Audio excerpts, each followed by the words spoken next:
বেলা 3টা মাহফিল করছি, শেষ মাহফিল করে ফজরের টাইমে তার বাড়ির মধ্যে গেলাম, যাইয়া দেখলাম ঘরের দরজার মধ্যে খাটের উপরে লাশটা শোয়া রাখছে। এমন তাজা শরীর, অ্যামাজিং ফিগার, একদম তরু তাজা যুবক পোলা, মার সঙ্গে খাবার খেয়েছে, কিন্তু হঠাৎ করে একটা ইহি দিয়ে ঘরের ভিতরে সাথে সাথে শেষ হইয়া গেছে।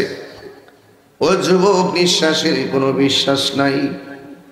বাবা কেমনে কান্দে, সন্তান কেমনে কান্দে, ভাই কেমনে কান্দে, বোন কেমনে কান্দে, মা কেমনে কান্দে আমি দেখে এসেছি। আমি গতকালও বলেছি, আজকে দিনের বেলা সকাল 10:30 আমি নিজে তার জানাজা পড়াইছি। ওই নরসিংদী যাইয়া ফজরে পড়ে গেছি, আর ঘুম নাই।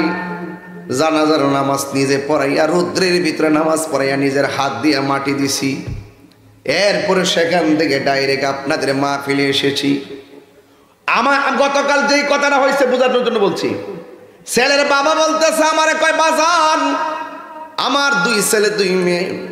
এই ছেলেটা বড় ছেলে 22-24 বছর।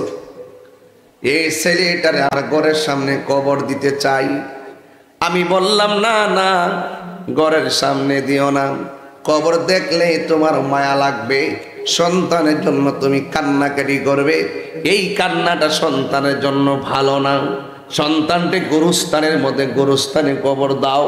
সেই জায়গার ভিতরে ঈদের দিন মানুষ ঝাঁকে ঝাঁকে জায়গা জিয়ারত করে, যে এই জায়গার ভিতরে সব সময় জিয়ারত চলমান থাকে। কথা বলেন ঠিক কিনা? এই জন্য আমি বড় বুঝাইতে চাইতেছি, নিঃশ্বাসের কোনো বিশ্বাস। হারিয়ে যাব একদিন আমি, রব না ভুবন চিরদিন। বলো হারিয়ে যাব একদিন আমি, রব না ভুবন চিরদিন।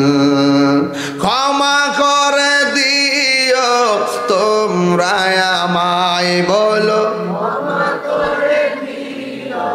তোমরা আমায়, ভুল করে তাকে যদি কোনো দিন। হারিয়ে যাব একদিন আমি, রব না ভুবন